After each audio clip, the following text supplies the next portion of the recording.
అమరావతి రైతుల సమస్యల అర్జీలు స్వీకరించేందుకు రాయపూడి సిఆర్డీఏ కార్యాలయంలో ప్రత్యేక సెల్ ఏర్పాటు చేశామని CRDA additional commissioner Bhargav Teja తెలిపారు.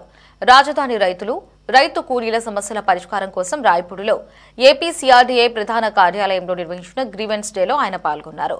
పలువురు రాజధాని ప్రాంతవాసులు తమ అర్జీలను గ్రీవెన్స్ డేలో తనకు అందజేశారని భార్గవ్ తేజ తెలిపారు. రైతులు ఆందోళన చెందవద్దని, ప్రతి సమస్యను త్వరగా పరిష్కరించే దిశగా చర్యలు తీసుకుంటున్నామంటున్న సిఆర్డీఏ అడిషనల్ కమిషనర్ భార్గవ్ తేజతో మా సిటీ 24/7 ప్రతినిధి గాలిబ్ ఫేస్ టు ఫేస్. సమస్యలు తెలుసుకునేందుకు గొప్ప అవకాశాన్ని సిఆర్డీఏ కల్పించడం జరిగింది. ఏపీ సిఆర్డీఏ నూతన కార్యాలయంలో గ్రీవెన్స్ సెల్ను ఏర్పాటు చేశారు. ఇందులో నేరుగా అడిషనల్ కమిషనర్ భార్గవ్ తేజ్ గారే నేరుగా రైతుల సమస్యలను తెలుసుకుంటూ ఉన్నారు. మనతో పాటు దానికి భార్గవ్ గారు ఉన్నారు. సార్, రైతులకు ఏం చెప్పదలుచుకున్నారు ఈ కార్యక్రమం ద్వారా? ఎలాంటి సమస్యలు మీ దృష్టికి రావడం జరిగింది? వాటిని ఏ విధంగా పరిష్కరిస్తున్నారు? ఇప్పుడు సిఆర్డీఏ పరిధిలో రైతులు కానీ లేకపోతే ఇతర సోషల్ డెవలప్మెంట్ రిలేటెడ్ సమస్యలు కానీ ఉంటే వాటిని గ్రీవెన్స్ ద్వారా మనకి నివేదించడానికి, మన దృష్టికి తీసుకొని రావడానికి ప్రతి వారము సిఆర్డీఏ వీక్లీ గ్రీవెన్స్ అనేది మనం కండక్ట్ చేస్తుండేవాళ్ళం. అయితే ఇంతకుముందు మెయిన్ ఆఫీస్ విజయవాడలో ఉన్న కారణం చేత దాన్ని తుళ్ళూరు ఆఫీస్లో మనం కండక్ట్ చేసేవాళ్ళం. అయితే ఇప్పుడు రీసెంట్గా మనం సిఆర్డీఏ ఆఫీస్ మొత్తం అధికార యంత్రాంగం మొత్తం ఇక్కడికే వచ్చింది కాబట్టి ఈ రోజు నుంచి కొత్త ప్రాజెక్ట్ ఆఫీస్లో ప్రతి శనివారం కూడా సిఆర్డీఏ అధికారులు అందరూ కూడా ఇక్కడే కూర్చొని ల్యాండ్స్ రిలేటెడ్ కానీ, సోషల్ డెవలప్మెంట్ రిలేటెడ్ కానీ, ప్లానింగ్ రిలేటెడ్ కానీ అన్ని విభాగ అధికారులు కూడా ఇక్కడ కూర్చొని రైతుల నుంచి కానీ ఇతరుల నుంచి కానీ వచ్చే సమస్యల్ని స్వీకరించి వారి యొక్క గ్రీవెన్సెస్ని అడ్రస్ చేయడానికి ఈ కార్యక్రమాన్ని ఈరోజు ప్రాజెక్ట్ ఆఫీస్ నుంచి మొదలు పెట్టడం జరిగింది.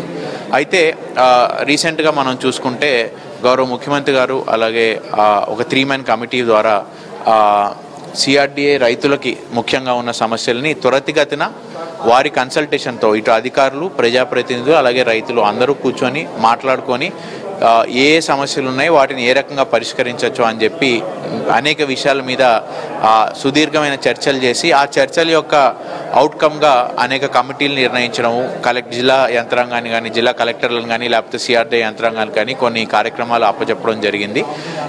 వాటన్నిటిని కూడా మేము టైం బౌండ్ మేనర్లో ముందుకు తీసుకొని వెళ్తున్నాము. అయితే ఈరోజు వస్తున్న చాలా గ్రీవెన్సెస్లో కూడా గ్రామ కంటాలు అవనివ్వండి, లేకపోతే రోడ్ హీట్స్ కానివ్వండి, ఇవన్నీ కూడా ఈ పొలిటికల్ ప్రజాప్రతినిధుల కమిటీ ఏదైతే ఉందో వారి దృష్టిలో ఉన్నవి. వాటి మీద కొంత డేటా సేకరించి కొంత ఫీల్డ్ మీద ఎంక్వైరీ చేసి దాన్ని బట్టి నిర్ణయం తీసుకోవడానికి ఆల్రెడీ చర్యలు మనం మొదలుపెట్టాము. అదే విషయాన్ని మనం ఇవాళ రైతులకి చెప్పడం జరిగింది.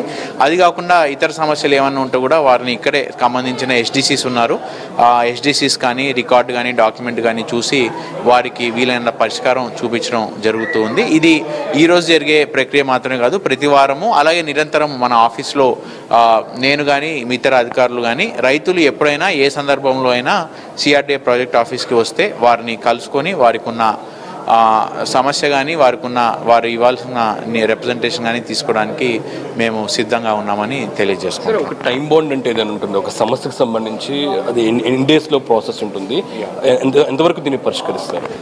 ఇప్పుడు మనము ఈ గ్రీవెన్స్ రిడ్రెస్ అనేది కూడా ఒక పరిష్కారం అనే ఒక పోర్టల్ ద్వారా మొత్తం కూడా ఆన్లైన్లో చేస్తున్నామండి. ఆన్లైన్లో చేయడం అంటే అప్లికేషన్ ఇచ్చిన వెంటనే వారికి ఒక రిసీప్టు, ఆన్లైన్లో SMS కూడా రావడం జరుగుతుంది. ఏంటంటే మీ గ్రీవెన్స్ని స్వీకరించడం జరిగిందని.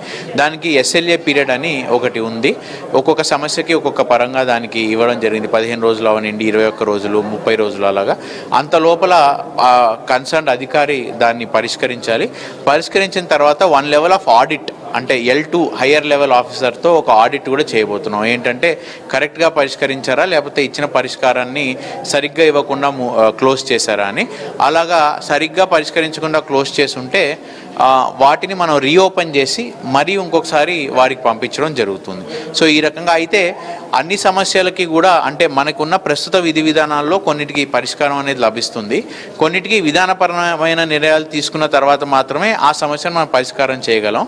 సో అటువంటి సమస్యలనే మరి ప్రస్తుతానికి మనం అటువంటి ఎండార్స్మెంట్తో మనం దాన్ని ముగించగలుగుతున్నాం. ఈ కమిటీ కానీ అలాగే గౌరవ మంత్రివర్యులు ముఖ్యమంత్రి వర్యులు సమయానుకూలంగా వారు అనేక మీటింగ్స్ కండక్ట్ చేసినప్పుడు వారు నిర్ణయాలు తీసుకున్న వెంటనే మనం ఆ సమస్యలను కూడా మనం పరిష్కారం చేయడానికి అవకాశం ఉంటుంది. ఎక్కువగా ఎలాంటి సమస్యలు మీ దృష్టికి రావడం జరిగింది? కొన్ని మీరు పరిష్కరించలేని ఉంటాయి, అలాంటి వాటి గురించి రైతులకు మీరు నేరుగా ఏం చెప్తున్నారు?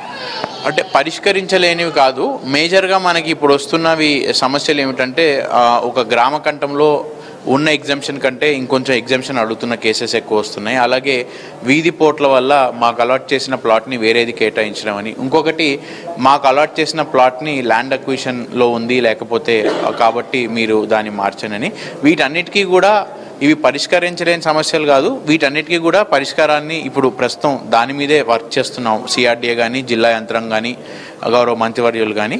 So time to time discussion బట్టి ఈ పరిష్కారాలన్నింటిలో కూడా రైతులని భాగస్వాములు చేయాలని ఈ కమిటీని కూడా వేయడం జరిగింది. సో ఈ రకంగా చేయాలనుకున్నాం, ఇది వీలవుతుంది ఇది వీలవుతుంది అనేది వారితో కూడా డైరెక్ట్గా చర్చించి ఒక కామన్ అగ్రిమెంట్కి వచ్చి ముందుకు వెళ్ళాలనేదే మన ఉద్దేశం. సో ఆ రకంగా వీటిని కూడా ముందుకు తీసుకొని వెళ్తాం. ఫైనల్లీ అమరావతి ప్రాంతానికి రైతులు 29 గ్రామాలకు సంబంధించిన రైతులకు సమస్యలకు సంబంధించి ఫిర్యాదులకు సంబంధించి సిఆర్డీ నుంచి మీరు ఏం చెప్పదలుచుకున్నారు? మీరు ఇచ్చిన సూచనలు ఏంటి?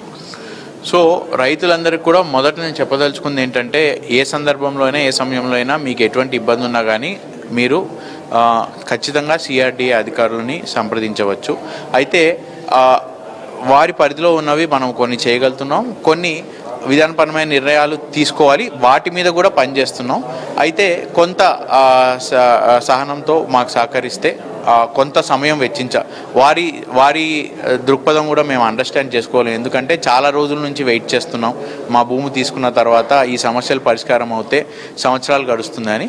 బట్ జరుగుతున్న పరిణామాల దృష్ట్యా ఇప్పుడు కొంత ముందుకు వెళ్ళే అవకాశం ఉంది కాబట్టి మరికొంత సహనం చేస్తూ మాకు సహకరించవలసిందిగా వారిని కోరుతున్నాం. Okay, thank you. ఖచ్చితంగా రైతుల సమస్యలు తెలుసుకునేందుకు గ్రీవెన్స్ చాలా ఉపయోగపడుతుంది. ఇది మాత్రం additional CRD commissioner Bhargav Tej చెప్తున్నారు. ఖచ్చితంగా రైతులు తమ సమస్యలను ఇక్కడ చెప్పుకోవచ్చు, వాటిని విధానపరంగా ఎలాగా పరిష్కరించాలో వాటిని త్వరితగతంగా పరిష్కరించాము. రైతులు కూడా అర్థం చేసుకోవాలి. సిఆర్డీఏ నూతన కార్యాలయంలో కూడా ఇందుకు సంబంధించిన గ్రీవెన్స్ సెల్ శనివారమే కాకుండా ప్రతిరోజు పనిచేస్తూ ఉంటుంది ఒక సెల్. రైతులు తమ సమస్యలు నేరుగా తెలుసుకోవచ్చు, వాటిని పూర్తిగా పరిష్కరించే దిశ కూడా త్వరితగతిన చర్యలు తీసుకుంటున్నామనే దానిపై కూడా స్పష్టత ఇస్తున్నారు CRDA additional commissioner Bhargav Tej. Camera person రంగాతో గాలిబ్ షాన్, City 24/7 అమరావతి.